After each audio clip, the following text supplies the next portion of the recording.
Tiger here, what's up? I want to show you, or actually I want to inform you about something that you probably never really thought about, and it might get you in trouble someday. So you have to be careful. Depends on what, to how much you're using this, and specifically how you are using this. And what I'm talking about here is getting images from Google, okay, Google search. Um, I think most people think that when you go to Google Images and you search for images like, let's say, a click here button, okay?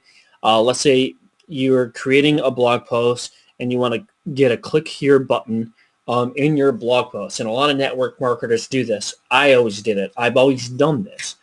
Most of us probably think that these images are in fact free, okay? Free to use. Well, it's not actually true. And I, at first, totally blew it off. And I think I know why I blew it off now. And this is why I still do it. And I'm not super worried about it. I'm not super worried about getting in trouble for using copyrighted images, but you have to realize that some of these images are copyrighted, and probably certain ones are more likely to be copyrighted than other ones. Let me do another Google search, and let me show you what kind of images I've grabbed from Google for my own personal use. Why images like this you got to be very careful with, okay? Digital backgrounds.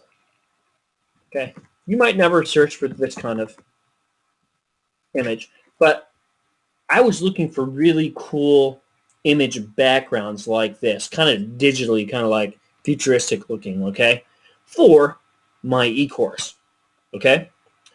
And I actually use some of these backgrounds in my e-course. I'm not going to show you which ones, but I use them, and they are protected behind my e-course. So you'd actually have to purchase my e-course to find which ones I'm using. So that's good news for me, and that's why I use them. But you got to be very careful if you use images like this on a, especially like background images. You got to be very careful because, like I said before, a lot of these images are copyrighted, okay? And if they come from a source, like what you want to do here is you want to look where it's coming from, okay? See if it's from a really big site or a commercially site, you know?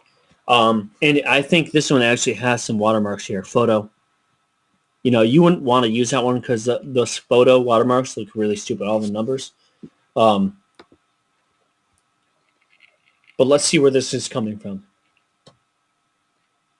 Okay, so clearly, I think maybe these are available for free download. So if it's coming from a site that, nope, actually not. Look at this. Okay, you got to pay for these, most likely. Okay, sites like this might have technology that could bust you. I don't know how it works. I really don't. I don't know what kind of technology you would use. I don't know what kind of web apps you would use. But chances are some of these sites actually can track photos being downloaded or uploaded. And that's what I'm saying. You don't have to understand it. Just know that they can find you, okay? And they can try to bill you. They can try to sue you, okay? And maybe there's fine print that you never read somewhere. I don't know. But a button like, an image like this, well, yeah, maybe because it came from here. I don't know. But what I'm saying is certain types of images are more so red flags than others, okay? A lot of times marketers will use these kind of images, you know, button images, stuff like this. You probably don't have to worry about it too much. But just keep in mind that you probably want to start looking at where the source of this image is coming from, and see if, you know, like really like a button like this. This looks like a pretty heavy detailed button. Look, it's got watermarks over this. Okay, you're definitely not going to use a button like this. You're not going to use an image like this. It already has watermarks. But if it didn't, you still have to be careful. It might have a copyright, and you want to make sure you're using images that are potentially safe. And you don't want to use them on commercial pages. If you're selling a product or something, be very careful, because if you did get busted, that's the worst situation to get busted in. If you're using it on a regular blog post, you know, I got a post open here. If, you know, when you go to add media, and let's say you saved it in here. You can just select something, whatever. You probably already know how to do this.